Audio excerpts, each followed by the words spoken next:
Hi, welcome to another $1 Masterclass tutorial with me, Clay. This is a free tutorial which is designed to be like a sampler to give you an idea of what you can expect from the other material on my Patreon channel. There are two levels of subscription. The basic level, you get the kind of video which also shows the keyboard shapes, and the level slightly above that, you get those videos, but you also get the lesson files that go with the Midiculous player, which is an excellent piece of software. Have a look at the introduction to Midiculous if you want to see what I'm talking about. But it works really, really well. Anyway, this is to give you sort of an idea of the kind of content that we do. So all tutorials are kind of divided into two sections. The first section is we just look at the shapes and how to get up and running as quickly as possible, and then the second tutorial actually shows you the theory and everything behind it, if you're interested. I mean, you don't need it, but I mean, if you're interested, then it's there if you want it. So in this tutorial, we're going to look at the sus4, which I like to call your get out of jail free chord, because basically you can move it wherever you want it. So it kind of sounds like this. It'll be a very familiar sound to you.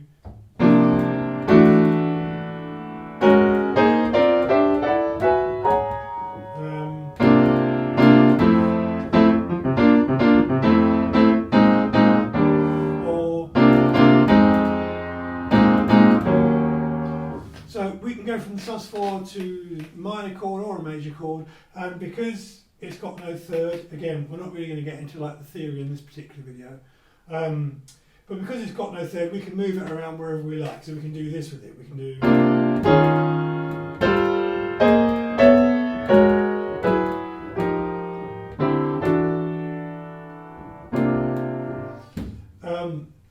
So we're going to look at how to find it, and it's actually really easy to find, and you can have a lot of fun with it. So let's look at a C sus4, okay? So we're not going to worry about why it's called a sus4, we're not really going to get into the theory. If you're interested, there is a follow-up video to this where we go into the kind of details of it. So I want to play a C sus4. Okay, so first of all I'm going to put my C in the bass. Here we are. Okay, so I'm going to I want to play a sus4 chord or a C sus4. So what I'm going to do is I'm going to find a major chord, just a 3-note major chord, a 3-note major triad that is one whole tone below C. So here's C. So I'm going to play a major chord on B flat, which is a whole tone below C. So I want a major chord. So here we are. Here's my major chord. So we've got 1, 2, 3, 4, 5. 1, 2, 3, 4. That gives me a major chord. If you're interested in how to find a major chord, check out the foundation videos. Okay, so here's my B flat major chord. I'm going to play that over C. That's a C sus4.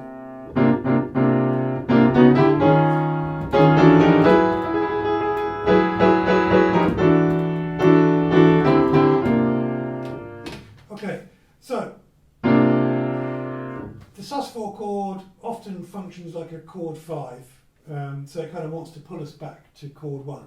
So if C were chord 5, it would be chord 5 in F.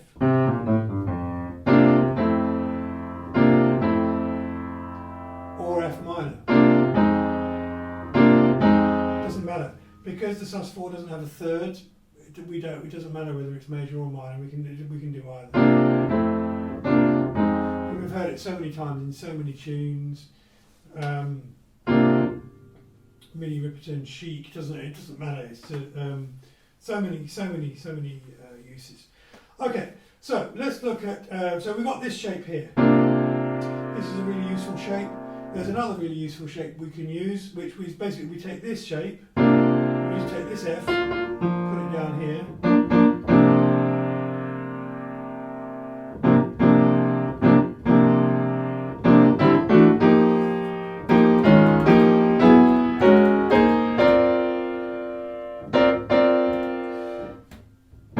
The same thing, so I want to go to F minor, and if I want to go to F major,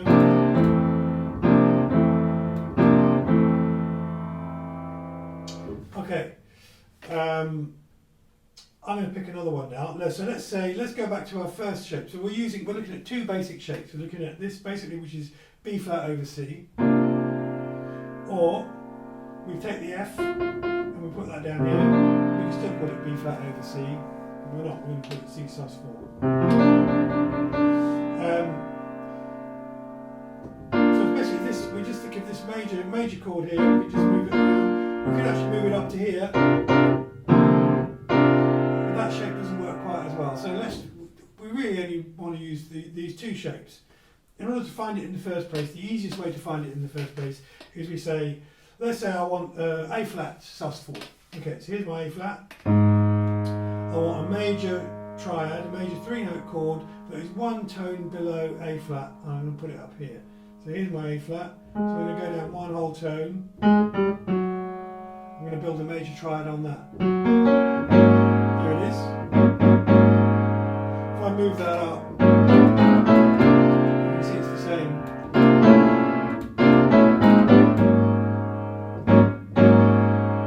So I'm going to go from here, I'm going to go down, this wants to be chord 5 of D flat.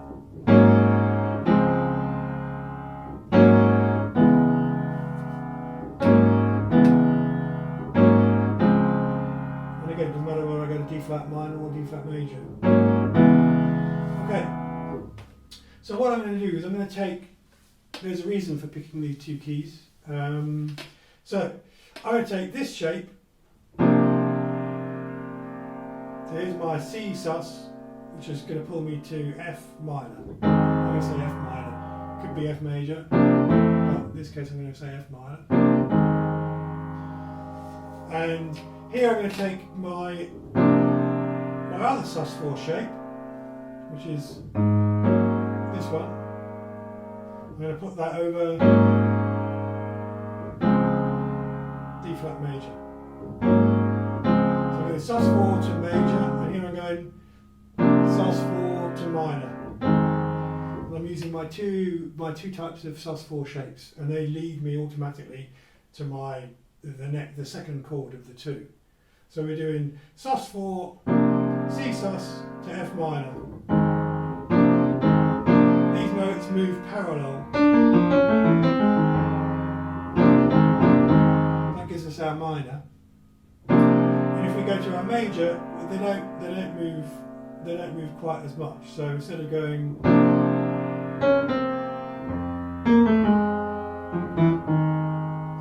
these just move to there. So the sus4 to major is a little bit more complicated to find. But so instead of the sus4 to minor is really easy to find, because we just basically take this shape and move everything down tone, and as long as we get the right bass note, we're golden. So I'm using that for this shape, putting it there, and then I'm also using the other shape, which is this G flat over A flat. And I'm going to the major. So in this case, this is going to drop a semitone, this is going to drop a tone, this is going to drop a semitone. Okay, now you might be able to see where I'm going with this. This is where I'm going.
That's basically just a collection of two sus4 to chord 1 and I'm using two different shapes. That version is a bit more like the incognito version because we're taking this, here we're going to sus4 instead of the minor.